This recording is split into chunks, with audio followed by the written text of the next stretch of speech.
ये कभी मत कहो कि मैं नहीं कर सकता, क्योंकि आप अनंत हैं। आप कुछ भी कर सकते हैं। अपने इरादों को मजबूत रखो। लोग जो कहेंगे उन्हें कहने दो। एक दिन वही लोग तुम्हारा गुणगान करेंगे। जिंदगी में कभी निराशा मत होना। क्या पता कल वो दिन हो जिसका तुम्हें सालों से इंतजार था। कपड़े और चेहरे अक्सर झूठ बोलते हैं। इंसान की असलियत तो वक्त ही बताता है। भारत का एक ऐसा जासूस जो नाम बदलकर, पहचान बदलकर पाकिस्तान में रहा, पाकिस्तान आर्मी में शामिल हुआ, मेजर रैंक तक पहुंचा, वहीं पर प्यार में पड़ा, शादी भी की, लेकिन भारत के ही भेजे एक दूसरे जासूस की वजह से पकड़ा गया। आखिरकार सालों तक रोंगटे खड़े कर देने वाली यातनाओं के बाद पाकिस्तान की ही एक जेल में आखिरी सांस ली। कहानी भारत के उस महान जासूस रविंद्र कौशिक की, जिन्हें भारतीय खुफिया गलियारों में यद ब्लैक टाइगर के नाम से जाना जाता था। महान जासूस किसी दूसरे देश में जाकर जासूसी कोई ऐसी बात नहीं जो चौंका सके, लेकिन जासूसी के लिए किसी दूसरे देश की सेना में शामिल हो जाना वाकई दंग करने वाला है। रविंद्र कौशिक ने इसे मुमकिन बनाया था, जो अपने आप में इस बात का गवाह है कि वह किस आला तरीन दर्जे के जासूस थे। 2 दशक पहले आई मलय कृष्णधर की किताब Mission to Pakistan, an intelligence agent in Pakistan, इसी ब्लैक टाइगर पर आधारित है। सलमान खान की 2012 में आई फिल्म एक था टाइगर रविंद्र कौशिक से ही प्रेरित थी। चर्चा तो यह भी है कि अब फिल्म मेकर राजकुमार गुप्ता कौशिक की बायोपिक बनाने जा रहे हैं, जिसमें उनकी भूमिका में एक बार फिर सलमान खान दिखेंगे। यातनाएं सहते गए मगर जुबान नहीं खोली। रविंद्र कौशिक की जिंदगी के आखिरी 18 साल पाकिस्तान की अलग अलग जेलों में भीषण यातनाओं में गुजरे। रोंगटे खड़े कर देने टॉर्चर को सहते रहे, लेकिन दिल में दफन राज को राज ही रहने दिया। वे राज जो खुल जाते तो भारतीय खुफिया नेटवर्क को बहुत धक्का लगता, भारत को बड़ा झटका लगता। बदकिस्मती मौत के बाद नसीब नहीं हो सकी। वतन की मिट्टी पकड़े जाने के बाद पाकिस्तान में उन्हें मौत की सजा सुनाई गई, जो बाद में उम्र कैद में तब्दील कर दी गई। जिंदगी के आखिरी 2 साल बहुत दर्दनाक रहे। जेल में ही टीबी ने उन्हें जकड़ लिया और एक दिन जेल में ही उनकी मौत हो गई। बदकिस्मती देखिए, वतन के लिए जिसने अपनी हस्ती मिटा दी, मौत के बाद उन्हें वतन की मिट्टी तक नसीब नहीं हुई। उनका पार्थिव शरीर हिंदुस्तान नहीं लाया जा सका। आरोप लगते रहे हैं कि कौशिक के पाकिस्तान में पकड़े जाने के बाद भारत सरकार ने उनसे पल्ला झाड़ लिया, उन्हें छुड़ाने की कोशिश ही नहीं की गई। हालांकि सच यह भी है कि पकड़े जाने पर अक्सर जासूस का कोई वतन नहीं होता, उसका अपना मुल्क ही उसे अपना मानने से इनकार कर देता है। जासूसी की दुनिया की यह कड़वी हकीकत है। पूरी दुनिया में यही दस्तूर है। राजस्थान के श्रीगंगानगर में जन्म रविंद्र कौशिक का जन्म 11 अप्रैल 1952 को राजस्थान के सरहदी जिले श्रीगंगानगर में हुआ था। 1965 की भारत पाक जंग के वक्त यह लड़का अभी किशोरावस्था में कदम रख रहा था। जवानी में कदम रखते रखते ये युवा 1971 की भारत पाकिस्तान जंग का भी गवाह बना। इस वजह से कच्ची उम्र से ही देशभक्ति का जज्बा मजबूत होता गया। पिता एयरफोर्स में अधिकारी थे, लिहाजा देश के लिए मर मिटने का जज्बा विरासत में मिला था। कौशिक की शुरुआती पढ़ाई श्रीगंगानगर के एक सरकारी स्कूल में हुई। इंटरमीडिएट के बाद उन्होंने वहां के एसडी बिहानी कॉलेज में BCom में दाखिला लिया। रविंद्र कौशिक को अभिनय और मिमिक्री का बहुत शौक था। 21 साल की उम्र में लखनऊ में नेशनल थिएट्रिकल फेस्टिवल में भी हिस्सा लिया। उनका भारतीय खुफिया agency RNAW research and analysis wing में जाना भी एक संयोग था। कहा जाता है कि कॉलेज में ही किसी नाटक में उनके अभिनय पर RNAW के अधिकारी की नजर पड़ी। जीवंत अभिनय से अधिकारी बहुत प्रभावित हुआ और इस तरह कौशिक के जासूसी की दुनिया में जाने की बुनियाद पड़ी।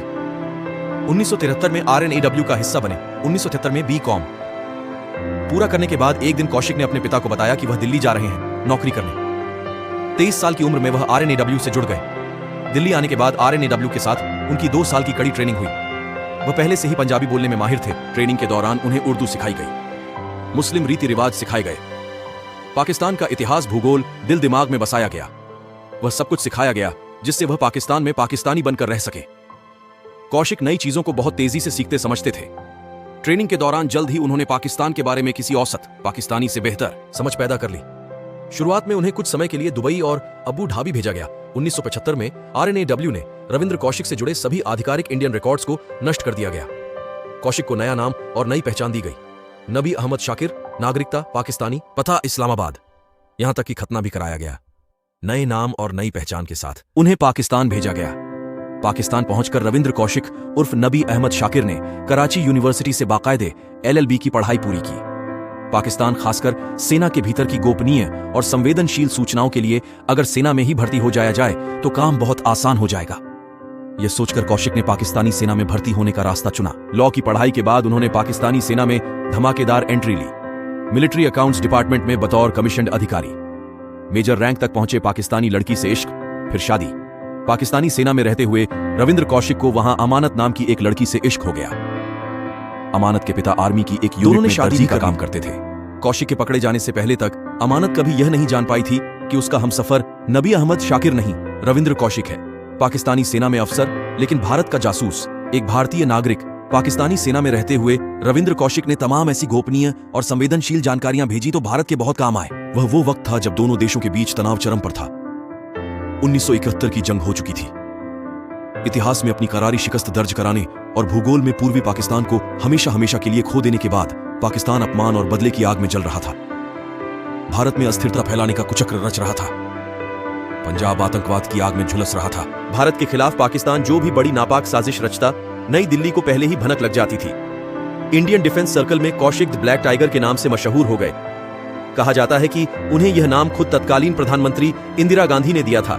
कौशिक असल पहचान छिपाकर पाकिस्तान में पढ़ाई पूरी किए, वहां की सेना में भर्ती हुए। अंदर की एक से बढ़कर एक खुफिया जानकारियां भारत भेजी, लेकिन कभी भी किसी को उन पर रत्ती भर शक नहीं हुआ। 1983 में उनका राज खुला, लेकिन खुद की गलती से नहीं। दरअसल RNAW ने एक और जासूस इनायत मसीह को कौशिक से संपर्क में रहने के लिए भेजा। मसीह पाकिस्तानी खुफिया अधिकारियों के हत्थे चढ़ गया और पूछताछ में वह टूट गया। उसने मेजर नबी अहमद शाकिर का राज भी खोल दिया। पाकिस्तानी अधिकारियों ने मसीह को कहा कि वह रविंद्र कौशिक को एक पार्क में मिलने को कहे। जब मसीह के बुलाने पर कौशिक उस पार्क में पहुंचे तो उन्हें जासूसी के आरोपों में गिरफ्तार कर लिया गया। तब उनकी उम्र 29 साल थी। अगले 2 सालों तक उन्हें भयंकर यातनाएं दी गई।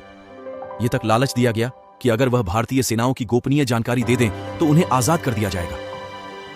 कौशिक यातना सहते रहे, लेकिन अपना मुंह नहीं खोला। 1985 में उन्हें मौत की सजा सुनाई गई, जिसे बाद में उम्र कैद में बदल दिया गया। रविंद्र कौशिक को कभी सियालकोट, तो कभी कोट लखपत, तो कभी मियां वाली जेल में रखा गया। वहां उन्हें टॉर्चर किया जाता था। पर्याप्त खाना तक नहीं दिया जाता था। उन्हें टीबी ने जकड़ लिया। नवंबर 2001 में उनकी टीबी और दिल का दौरा पड़ने से मौत हो गई। उनका शव भी भारत नहीं आ सका। मुल्तान की सेंट्रल जेल में दफना दिया गया। बेटे की मौत के कुछ महीने बाद ही उनके पिता की भी हार्ट अटैक से मौत हो गई। ऐसे देशभक्त के लिए जय हिंद जरूर लिखे।